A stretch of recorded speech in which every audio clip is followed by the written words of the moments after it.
जय हिंद दोस्तों। आज भारतीय सेना के एक ऐसे ब्लैक कट कमांडो के बारे में मैं आपको बताऊंगा जिन्होंने अपने जिंदगी में अक्षरधाम टेम्पल में घुस करके आतंकवादियों को ठोका था। इनकी जाबाजी और वीरता के लिए इन्हें सेना मेडल से भी सम्मानित किया गया है। जी हाँ, मैं बात कर रहा हूँ कर्नल तुषार जोशी साहब की। इनके बारे में सुनिएगा ताकि आपके दिमाग ये समझ पाए कि इंडियन कमांडोज होते क्या है। तुषार जोशी साहब इंडियन आर्मी के कुमाऊं रेजिमेंट ज्वाइन करते हैं एज एन ऑफिसर। उसके बाद कैप्टन रैंक से प्रमोट होते हुए वो मेजर रैंक तक पहुंचते हैं और मेजर रैंक से ही उन्होंने एनएसजी नेशनल सिक्योरिटी गार्ड्स के ब्लैक कट कमांडो बनने का फैसला करते हैं और अपनी जाबाजी और वीरता से एनएसजी की टफ ट्रेनिंग को कंप्लीट करते हुए उन्होंने एनएसजी ज्वाइन किया। और एनएसजी ज्वाइन करती है अपने एनएसजी कमांडो कैरियर में उनका लाइफ में एक हलचल आती है और ये हलचल उन्हें जिंदगी भर इस दुनिया में अमर बना करके चली गई। उनकी जाबाजी और वीरता को प्रमाण करने का एक मौका दिया, उन्हें सेना मेडल जीतने का एक मौका दिया। ये बात है सन 2002 की, जब गुजरात के अक्षरधाम टेम्पल में 2 आतंकवादी घुस जाते हैं,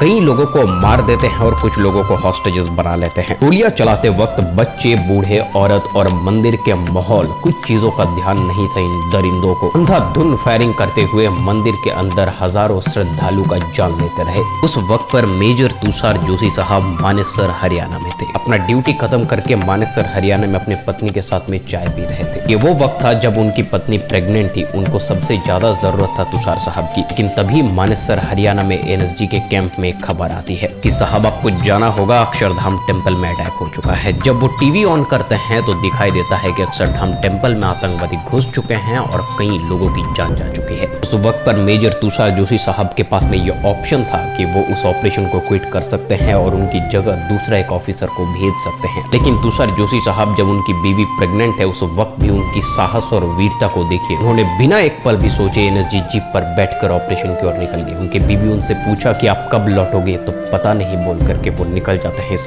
भारत माँ की सुरक्षा के लिए। ऑपरेशन जब शुरू होता है तो उस वक्त पर उनका बड़ी था सिपाही सुरजन सिंह। तुषार जोशी साहब और सुरजन सिंह साहब एक वॉल के पीछे छुपे हुए थे, लेकिन एक हादसा हो जाता है। आतंकवादी की ओर से आई हुई एक गोली सुरजन सिंह के सिर में लगता है। सुरजन सिंह वहीं पर गिर जाते हैं और दूसरा गोली तुषार जोशी साहब के गर्दन को छूती हुई निकल जाती है। अगर 1 मिलीसेकंड भी देरी होता या फिर आधा मिलीमीटर भी गोली राइट साइड को हो जाती तो तुषार जोशी साहब का मौत वहीं पर हो जाता। लेकिन उनकी किस्मत मानिए या फिर वीरता, वो गोली उनके गर्दन को छूती हुई निकल गई। उन्हें बहुत बड़ा नुकसान नहीं हुआ, खून वहां से बहने लगा। वहां पर रहने वाले एनएसजी के डॉक्टर्स जब उनका इलाज करते हैं तब उनको रेस्ट करने के लिए कहा जाता है, लेकिन वो रेस्ट नहीं करते हैं। वो कहते हैं जब देश को मेरी जरूरत है उस वक्त पर मैं चुप कैसे बैठ जाऊं। वो अपना गन उठाते हैं और ऑपरेशन के लिए निकल जाते हैं। गर्दन पर चोट आ चुकी है, लेकिन फिर भी जहां पर दूसरे आतंकवादी एक रूम के अंदर कुछ लोगों को हॉस्टेजेस बनाकर बैठे हुए थे, उस रूम के दरवाजे के ऊपर मेजर तुषार जोशी साहब रस्सी से लटक रहे थे और चारों दिशा से स्नाइपर्स लगे हुए थे और सबको फायरिंग होल्ड करने का आदेश मिला हुआ था। फायरिंग नहीं चल रहा है, ये सन्नाटा देख करके जैसे ही आतंकवादी रूम से बाहर आते हैं, ऊपर से मेजर तुषार जोशी साहब नीचे उतरते हैं और with in a second between eyes गोली मारते हैं और सर के बीच में गोली मारते हुए सर को फाड़ देते हैं। आतंकवादी को वहीं ढेर कर देते हैं। लेकिन वो आतंकवादी जब बाहर आया था वो अकेले नहीं आया था, एक महिला को साथ में लेकर के आया था। लेकिन एक्यूरेसी देखिए मेजर तुषार जोशी साहब की, उस महिला को कुछ नहीं हुआ। एक सिंगल फायर से उन्होंने आतंकवादी को खत्म किया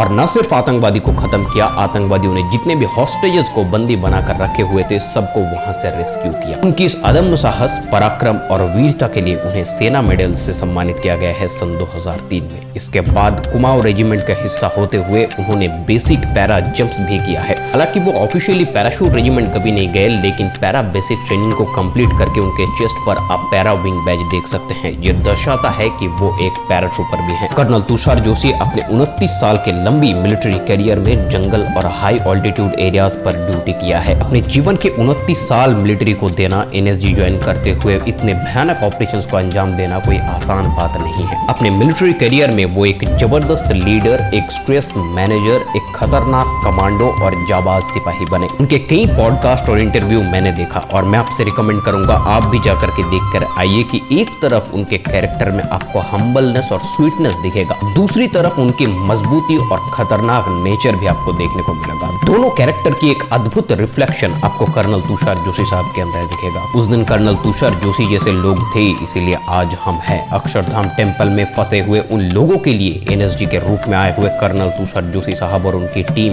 भगवान से कम नहीं था, क्योंकि इतनी मुश्किल और जानलेवा हालात में वो आए उन्हें बचाने के लिए। चाहे खुद की जान चली जाए, लेकिन लेकिन सिविलियंस को बचाना पड़ेगा। एनएसजी के रूल है कि एनएसजी एंटर होने के बाद किसी भी सिविलियन का जान नहीं जाना चाहिए और इसी रूल पर काम करते हुए मेजर तुषार जोशी साहब ने इतने खतरनाक ऑपरेशन को अंजाम दिया। बॉलीवुड सेलिब्रिटीज जो गुटखा दारू का ऐड करते हैं, आपको नशे की ओर धकेलते हैं, उनको फॉलो करने से अच्छा है आप इस देश का असली लेजेंड को फॉलो करो ताकि आप उनसे कुछ सीख करके अपने लाइफ में कुछ अच्छा कर पाओ, ट्रेनिंग करके मजबूत बन सको, नशे करके मजबूर नहीं। एयर डिफेंस के होस्ट अभिजीत की ओर से कर्नल तुषार जोशी साहब को शत कोटि नमन के साथ में इस वीडियो को यहीं पर खत्म करते हैं। अगर आपको ये वीडियो पसंद आया है, वीडियो को लाइक कीजिए, दोस्तों में शेयर कीजिए, सब्सक्राइब कीजिए एयर डिफेंस यूट्यूब चैनल को इसी तरह के डिफेंस रिलेटेड वीडियोस आगे देखने के लिए। मिलता है आपसे अगले वीडियो में, तब तक के लिए जय हिंद, वंदे मातरम।